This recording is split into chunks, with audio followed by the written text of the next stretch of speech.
આપનું સ્વાગત છે। દસાડા પાટડી તાલુકાના ખારાગોડા ખાતે જિલ્લા કલેક્ટર સાહેબ શ્રી જે.એચ. સોલંકીના અધ્યક્ષસ્થાને રાત્રિ સભા યોજાઈ। ખારાગોડા ગામે જિલ્લા કલેક્ટર શ્રી જે.એચ. સોલંકીના અધ્યક્ષસ્થાને રાત્રિ સભાનું આયોજન કરવામાં આવ્યું હતું। આ રાત્રિ સભા દરમિયાન કલેક્ટરશ્રીએ ગ્રામજનોના પ્રશ્નો અને ફરિયાદોને ખૂબ જ ધ્યાનપૂર્વક સાંભળ્યા હતા।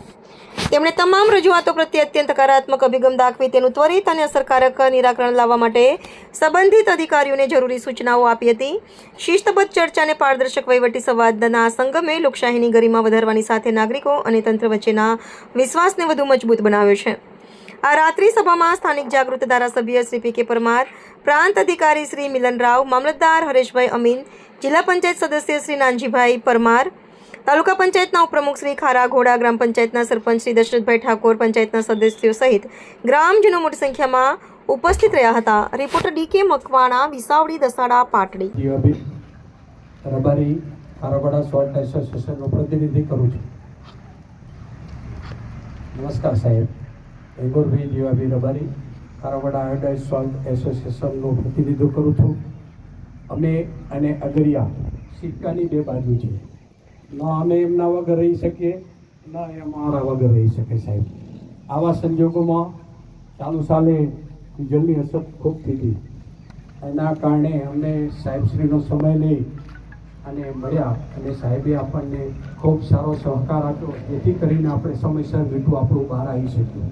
એટલે આ તકે સાહેબશ્રીનો હું એસોસિએશન તરીકે હૃદયથી આભાર માનું છું। સાહેબ, અમારા સોલ્ટ એસોસિએશનની બે ડિમાન્ડ છે।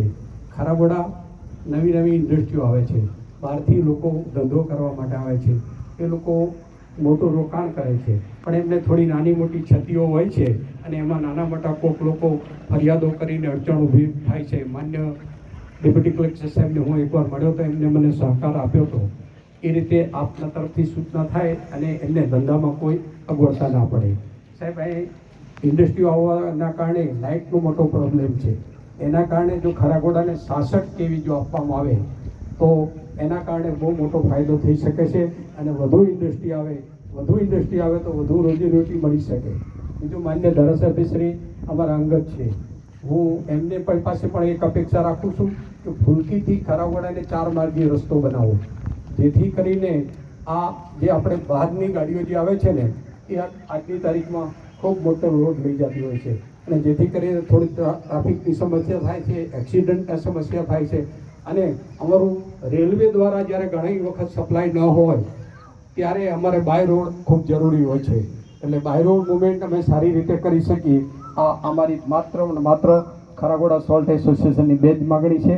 આપનો આભાર સાહેબ, આપે અમને ખૂબ સહકાર આપ્યો। હા, જેમ અમારા બચ્ચુભાઈએ કહ્યું એમ અમારે ખારાગોડા એન્ટરમાં 1.5 થી 2 કિલોમીટર અમારા રસ્તા બનાવવાની જરૂર પડે છે। એમાં હર હંમેશ વન વિભાગ અમને થોડી તકલીફ આપે છે। તો સાહેબ, એમાં સાહેબ અમે વન વિભાગને ફાયદો પણ થાય, એમને તલાવડી પણ બનાવી આપીએ અને એ રસ્તા અમે રિપેર કરી શકીએ। અમને ચાલુ સાલે તો પટેલ સાહેબે સારો સહકાર આપ્યો, તો ભૂતકાળમાં અમને ખૂબ તકલીફ પડી છે, જેથી કરીને અમારું સોલ્ટ મુવમેન્ટ કરવું હોય તો એ સમયસર કરી શકતા નથી। તો એ બે એપ્રોચ રસ્તા બને એવી અપેક્ષા રાખું છું। અસ્તુ, ભારત માતા કી જય। ભારત સૌરાષ્ટ્ર થી પણ ખારાગોડા હજુ સૌરાષ્ટ્ર નથી હિન્દુસ્તાન ટોટના લીધે તો સાહેબ અમારા ધારાસભ્ય સાહેબે તમને જણાવી દીધું। પછી અમારી બધાની એવી માંગ છે કે ખારાગોડાના આગળિયાઓ મીઠું તો ઘણું પકવે ત્યાં, અને મીઠું પકડતા આ વખતે તો વાવાઝોડાએ એમને બહુ ધોળી નાખ્યા અને અમારા જે અગરિયાના સોલર હતા ને એ ભાગીને ભૂકા કરી નાખ્યા। સર્વે થઈ ગયું છે, હવે ફરીથી આ પંચવર્ષીય યોજના ચાલુ થાય ને દરેક અગરિયાને સોલર મળે એવી સાહેબ વ્યવસ્થા કરાવો। અને એક બીજો પ્રશ્ન અમારો એવો અટકેલો પડ્યો કે આ ઘોડખરના હિસાબથી આ 5 કિલોમીટરનો રસ્તો ખારાગોડાથી રણમાં જવા માટે 5 કિલોમીટરના રસ્તાને મંજૂરી આપે અને એમાં મેટલિંગ કરવાનું આપે તો અમારું મીઠું વહેલી તકે રણમાંથી ખારાગોડા પહોંચી જાય। સાહેબે કીધું છતાં પણ થોડું ઉમેરીને કહેવા માંગુ છું સાહેબ, અગરિયાને રણની અંદર કાયમી હક મળે એમ છે। જે અભયારણ્ય છે, અભયારણ્ય સાહેબ ડિનોટિફાઈડ કરાવી અને અગરિયા અને જે અભયારણ્ય છે બંને એક અલગ થઈ શકે એમ છે। તો સાહેબ, એક મુદ્દો એ લખજો।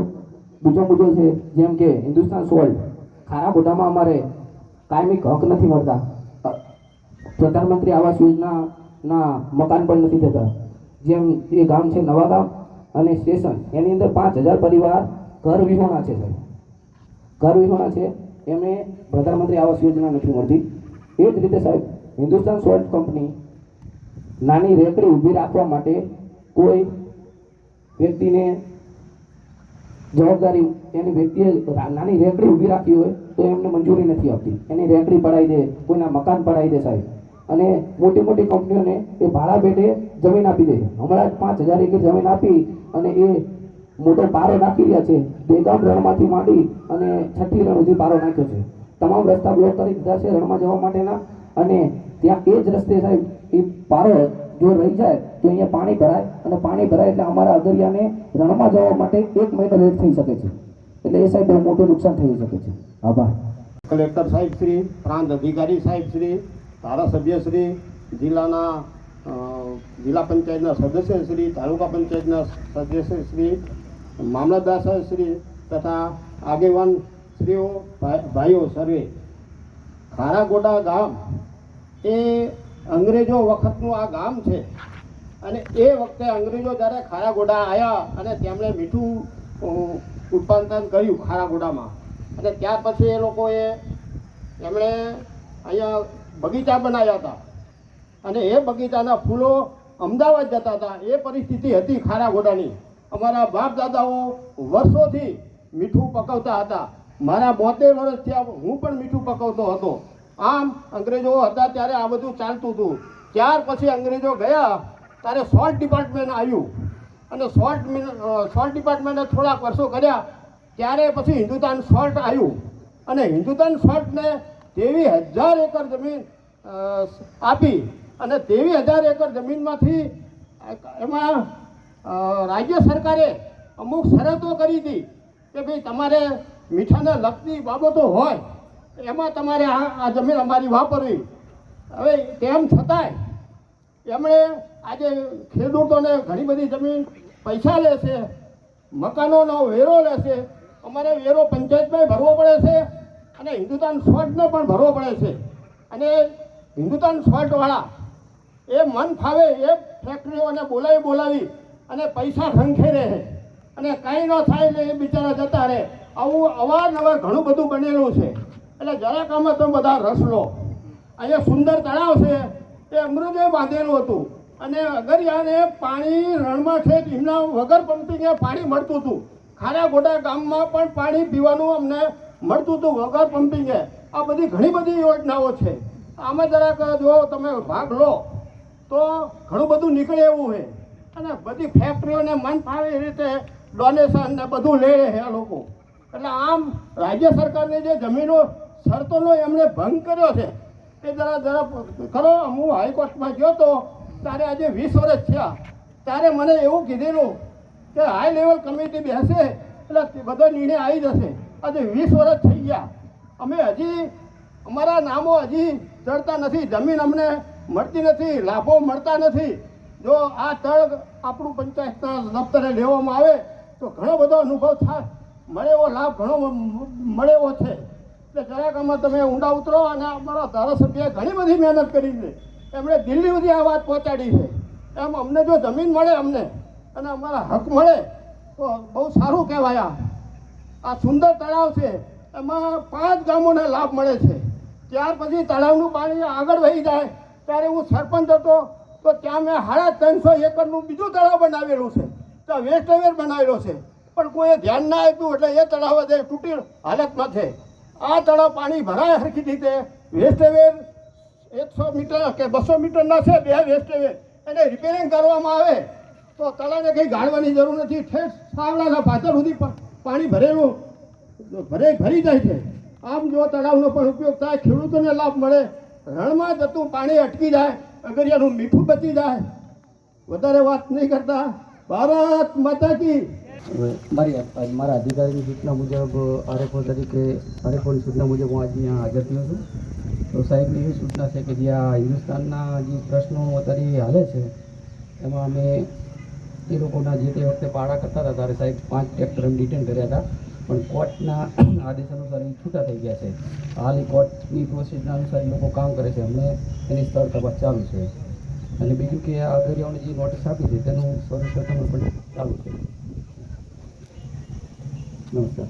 વ્યસ્ત જાય છે સાહેબ, એટલા માટે આને ખેંચાવવાનું મીઠું લેટ થાય છે, જેથી કરી અમારે વેપારીઓને અને અગરિયાઓને વિવાદ થાય છે સાહેબ. હા, એટલે આ એક સાહેબ અગત્યનું મેટર છે. તો આપ ના હોય તો એકાદ વાર ત્યાં બોલાવો, અમે પણ 2-4 લોકો આવીએ છીએ અને એનો કાયમી નિવેડો થાય. 2-3 કિલોમીટરનો જ પ્રોબ્લેમ છે બહુ. એમાં અડધી જમીન તો પંચાયત સર્વે નંબરમાં આવે છે.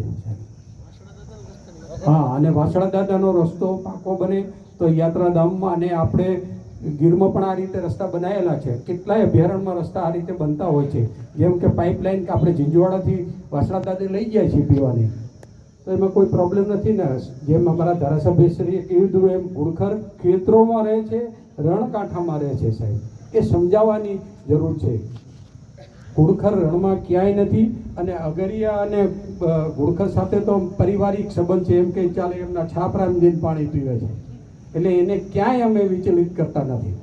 એટલે આ એક ગહન પ્રશ્ન છે, એમની કક્ષાએ નથી. એટલે સાહેબ આપ એકાદ વાર ના હોય તો ડીએફઓ સાહેબ અથવા હાઈ લેવલ સાથે ક્યાંક ચર્ચા કરો તો મોટો પ્રશ્ન છે સાહેબ.